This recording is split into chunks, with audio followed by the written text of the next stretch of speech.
So, here we are, back in Wrocław, back for more Loving Vincent material to shoot, edit, paint and animate.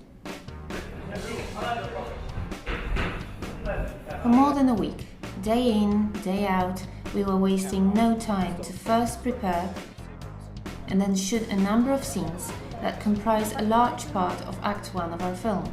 In terms of what we're doing here is that we're shooting reference footage which will later be painted in oil paintings frame by frame. And one of the big challenges that we are facing is the fact that the perspective and the distortion in Vincent's paintings is such that we're trying to morph real people into the distorted state that you have in Vincent's paintings. For this reason, we have post-production department working here alongside the shooting so that we can be sure all these issues are addressed before we leave the studio. This is the thing which we have to deal for every shot, because what we are shooting here, it's physically correct because we use cameras and we use physical space. In Vincent paintings, there is actually no true perspective, so we have to anticipate what is the distance between characters, what can be the real size of the object and stuff like that. There? Yeah? We shot a number of scenes with Vincent, retrospections from his troubled childhood and later artistically formative years. The director had to face the most demanding actors, kids.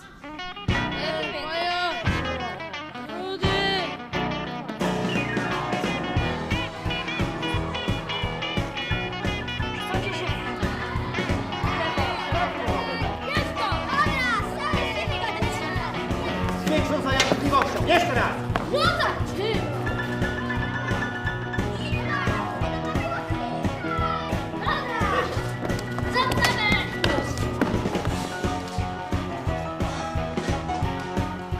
Another big challenge was teaching Vincent van Gogh how to paint. Robert Gulaczek, an actor performing Vincent, admits that the role was demanding, especially in a blue-screen environment. Staram się absolutnie nie myśleć, że był wielkim malarzem. Dla mnie jest to najmniej istotne, dlatego że myślę sobie, że tego się nie da zagrać. Dla mnie najważniejsze są jakby te ludzkie historie. Bardzo długo nie wiedział, co tak naprawdę sam chce robić. Wielu rzeczy się podejmował, wiele rzeczy mu się nie udawało. Ponosił porażki, których nie potrafił ponosić. I jakby takie rzeczy dla mnie są najważniejsze. Nie ukrywam, że potrzeba wyobrażenia sobie całego świata na tych niebieskich i zielonych tłach jest... trudno to osiągnąć. A more experienced actor, John Sessions, seems to have a simple solution to this problem. I'm just too busy just trying to remember the words and act properly. I just really honestly, I just leave the room to the technical boys. You know, that's their business. John performs Per Tengi, one of the closest and most genuine friends Vincent had, and who provides a deep insight into his life and death. The man I'm playing, Per Tanguy, was a sort of father figure to the Parisian artists. He was a colorist and a color mixture and seller of paints.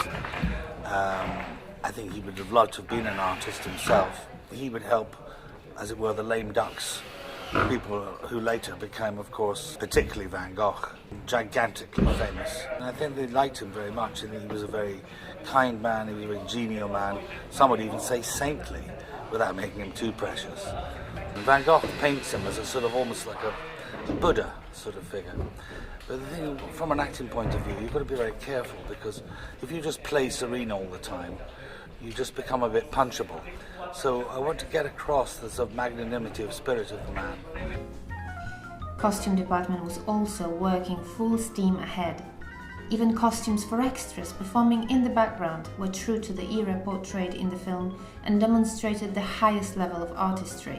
Ja wychodzę z założenia, że nawet jeżeli nie animacja, to kostium musi być prawdziwy, jeżeli opowiada o jakiejś epoce. Nawet jeżeli jest tłem, to jeżeli mówimy o Van Goghu, on oglądał tą prawdziwą ulicę z tamtych czasów. I jeżeli my wracamy do tamtych czasów, nawet przez malarstwo, to musimy dotknąć tej prawdy. After 5 intense days of really hard work, tired but happy, we ended the shooting. Bardzo dziękuję, to jest kawałek, ale jest super. Dzięki. Time to pack up and get back to our Gdańsk studio to proceed with preparation of first shots to be painted.